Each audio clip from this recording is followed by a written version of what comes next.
Olá, pessoal, tudo bem? Dani Romancini aqui, iniciando mais uma série Beabá do fluxo de caixa. Parece muito simples quando a gente fala assim, mas fluxo de caixa todo mundo sabe. Não é bem assim, viu, pessoal? E para começar esse nosso bate-papo, essa nossa série aqui, bem simples e descomplicada, para a gente realmente tirar todas as dúvidas que vocês possam ter sobre o fluxo de caixa, a gente vai começar fazendo uma introdução sobre organização e educação financeira. Nós brasileiros não temos a cultura, né, de lidar com os números, de cuidar do nosso dinheiro, de ser atento, né, aos números, inclusive do nosso negócio. A gente vai levando, né? A gente não quer ter muita clareza das coisas. Se tá indo, se acha que está ganhando dinheiro, se está pagando as contas, tá tudo bem. Então, o primeiro passo, quando a gente quer realmente ter clareza do nosso negócio, e aí falando da ferramenta do fluxo de caixa, que é uma ferramenta incrível, que abre a mente e que traz inúmeros benefícios para os empresários que utilizam, né? Nós precisamos começar, antes de entrar em planilhas, antes de entrar realmente na prática do fluxo de caixa, a gente precisa entender, de uma vez por todas, que é fundamental você ter clareza das suas despesas, das suas entradas e das suas saídas, vamos chamar assim, né? E mais ainda do que ter clareza, é categorizar as despesas, pessoal. Primeiro assim, ó, vamos voltar um pouquinho. Conceitos de custos fixos e custos variáveis. Lá no nosso perfil no Instagram, a gente já falou muito sobre isso, você já deve ter ouvido falar muito sobre isso, mas eu garanto para você que ainda tem muita gente que confunde os conceitos de custo fixo e custo variável. Vou fazer um recap aqui para vocês rapidinho, para a gente avançar e que vocês não avancem com dúvidas, para a gente realmente entender de uma vez por todas. Por que chama custo fixo, pessoal? Custo fixo é aquilo que, independente se eu vendo ou se eu não vendo, eu tenho aquele compromisso. Aluguel, por exemplo. Independente se eu faturei R$ 1.000 ou R$ 10.000, aquele valor do meu aluguel é fixo, né? Então, essa é uma despesa que pode ser considerada fixa. Não existe uma regra, e isso varia de acordo com cada segmento, porque talvez, por exemplo, se você consome muita energia na sua produção, a energia pode ser um custo variável para você. Em outros departamentos, talvez não.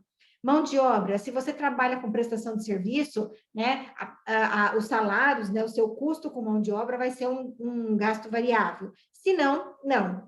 Então, custo fixo, independente se eu vendo ou se eu não vendo, aquele custo é fixo. Custos variáveis. Pessoal, aí ficou fácil, né? Custos variáveis são aqueles que variam conforme o meu faturamento. Então, se eu vendo mais, esses custos são maiores. Se eu vendo menos, esses custos são menores. Exemplos clássicos de custos variáveis. Comissões, porque quanto mais eu vendo, mais eu pago comissão. Impostos também, quanto mais eu vendo, mais eu pago comissão. E o custo da mercadoria vendida, o custo daquele produto que eu vendi, também é um custo variável. Quanto mais eu vendo, maior ele fica. Pessoal, ficou claro isso? Custo fixo, custo variável. Então, você precisa pegar todas as suas despesas aí do seu negócio e separar inicialmente nessas duas colunas, né? Duas colunas. Custos fixos e custos variáveis. Ok? Tarefa número 1. Segunda tarefa, você vai pegar essa lista que você fez aí, essas duas colunas que você separou as suas despesas, e você vai classificar essas despesas. O que é os seus gastos, por exemplo, o que são seus gastos de aluguel? O que são seus gastos de salários? O que são seus gastos de energias? Vai fazendo grupinhos, agrupa as suas despesas. E eu vou compartilhar aqui uma tela com vocês agora, vou mostrar alguns detalhes que vocês vão gostar.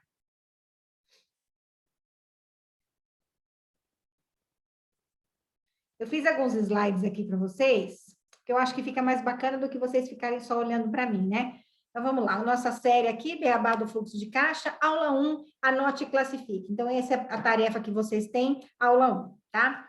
Responda para mim, sim ou não. Você sabe dizer quanto entrou de dinheiro no caixa da sua empresa nos últimos 3 meses? De bate pronto?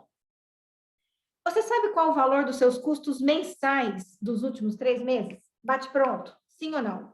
Se você respondeu não para essas perguntas, atenção. por que que a gente está falando de categorizar, né, pessoal? Por que que a gente está falando de separar as despesas, de classificar essas despesas de acordo com o plano de contas, né? Observem esse exemplo aqui, ó. Vamos supor que o controle que essa empresa tem seja esse. Exemplo 1, ela faturou R$ 10.000 e teve de despesas R$ 11.200, portanto, ela apresentou um resultado negativo de R$ 1.200. Quando você olha essas três informações aqui, você se pergunta: como sei onde foi o dinheiro? Como faço para saber onde posso reduzir as despesas? Então, pessoal, quanto mais resumido, quanto mais enxuto for o seu controle, pior é para você tomar suas decisões. Mais escuro você trabalha, mais no escuro, né, você trabalha. Porque como que você me responde essas perguntas? Se eu olhar e falar, nossa, mas você gastou R$ 11.200? Aonde que você gastou R$ 11.200? Quando você olha nesse exemplo aqui, você não consegue me responder. Agora eu vou mostrar um outro exemplo para vocês entenderem a diferença. Exemplo número 2. Faturamento, os mesmos R$ 10.000, mas aqui eu tenho a listinha, ó. Água, R$ 300, aluguel, 1.500, combustível, 800, copa e cozinha, R$ 100, encargos trabalhistas, R$ 500, energia, R$ 500, material de escritório, R$ 100, material de limpeza, R$ 150, Prolabore, R$ 2.000, salários, 3.700, telefone, 250, internet, R$ 100 e impostos, R$ 1.200. Essa sominha aqui vai dar exatamente os mesmos R$ 11.200 do exemplo anterior. Mas vocês conseguem perceber a diferença? Conseguem ver com mais clareza aonde foi o dinheiro e como que vocês podem economizar? Talvez um pouquinho na energia, talvez negociar o valor do aluguel, talvez ajustar os fretes para melhorar o combustível, talvez melhorar o plano do telefone para economizar um pouquinho, né? Diminuir o material de limpeza, enfim, né? Você consegue ver aonde foi o dinheiro. Eu acho que esse é a principal tarefa que vocês têm que entender, tá? E aqui eu disponibilizei para vocês um modelo de plano de contas, né? Como que a gente classifica? Esse plano de contas é um plano de contas padrão que ele serve para basicamente todas as empresas. Como eu falei, algumas empresas, alguns segmentos têm algumas particularidades que precisam ser atendidas no seu plano de contas, mas essas daqui basicamente atendem a maioria delas. Lembrando que a nossa legenda aqui, né? DFM são despesas fixas mensais e DVM são despesas variáveis mensais. Separei em coluninhas aqui para você. Despesas variáveis: combustível, amortizações, comissões, distribuição e fretes, financiamentos, investimentos, compra de mercadoria, imposto simples, empréstimos e ICMS. E despesas fixas: água, 13º salário, aluguéis, cesta básica, copo cozinha, depreciação, despesas bancárias, despesas de expediente, despesas de veículos, mão de obra e peças, doações, encargos trabalhistas que são FGTS e INSS, energia elétrica, equipamento de proteção individual, EPI, férias, honorários profissionais, horas extras, imposto simples, juros, manutenção industrial, manutenção predial, material de escritório, material de limpeza, mensalidades e contribuições, propaganda e publicidade, refeições e lanches, retirada, salários, seguro, serviços técnicos contratados / sistemas, suprimentos, taxas públicas, telefonia e viagens. Então, pessoal, aproveitem essa estrutura que está aqui disponibilizada para vocês e tentem fazer o quebra-cabeça aí com os números de vocês. Tentem pegar todas as despesas do negócio de vocês e encaixar nesses quadradinhos que a gente chama de plano de contas, né? Para vocês terem a organização estruturada aí das suas despesas aí do seu negócio. E aí, vamos resumir a importância disso, né? Como você pode perceber, a organização financeira é um passo essencial para quem deseja manter uma vida financeira equilibrada, né? No entanto, é apenas o primeiro passo para você ter sucesso nessa jornada. Saber classificar as despesas e ter uma visão clara e efetiva dos setores, né? Onde mais ou menos estão concentrados os seus gastos, é fundamental para otimizar o seu controle financeiro e permitir que você altere o seu orçamento e seu planejamento em relação às finanças sempre que possível.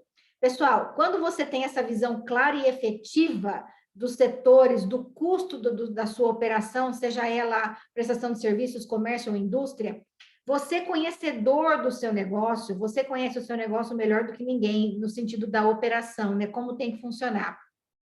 Mas quando você passa a ter clareza dos números, você consegue entender exatamente aonde você pode melhorar, aonde você pode enxugar, o que pode ser feito, né, para você não perder nada aí do seu processo de operação, né? Você não consegue, você não vai diminuir sua qualidade, você não vai prejudicar o seu atendimento, você não vai atrapalhar a sua logística, mas você vai ter ferramentas para você enxergar melhor aonde que você pode ajustar, aonde que você pode melhorar e aonde que está o problema do desencaixe que talvez você possa estar tendo, como a gente viu no nosso exemplo, com um faturamento de R$ 10.000, você tem uma despesa de 11.200. Então, é só quando você consegue detalhar um pouquinho mais isso que você consegue entender o que está acontecendo aí no seu negócio. Pessoal, essa nossa aula número 1, anote e classifique, é extremamente importante. Se você não realiza essa tarefa de anotar e classificar as suas despesas, fazer o fluxo de caixa fica muito difícil, né? Então, eu convido você, nessa nossa aula 1, a começar a anotar e classificar as despesas aí do seu negócio, para a gente ir caminhando juntos, passo a passo aí, rumo à confecção do fluxo de caixa aí do seu negócio. Meu objetivo nessas 5 aulas é que você termine no nosso último vídeo e consiga efetivamente ter feito o fluxo de caixa aí do seu negócio, se você nos acompanhar aqui. Tá? Lembrando que nós estamos à disposição para qualquer tipo de dúvida nos nossos canais de atendimento, nas nossas redes sociais, no nosso site, enfim, nosso WhatsApp, no nosso Instagram, no link lá da nossa bio, tem todos os nossos canais de comunicação, os nossos canais de contato. Curta e compartilhe o nosso vídeo aqui para mais pessoas que precisam dar esse primeiro passo, que estão no começo aí desse processo de organização financeira e tem ainda dúvidas sobre o fluxo de caixa. Eu espero você no próximo vídeo.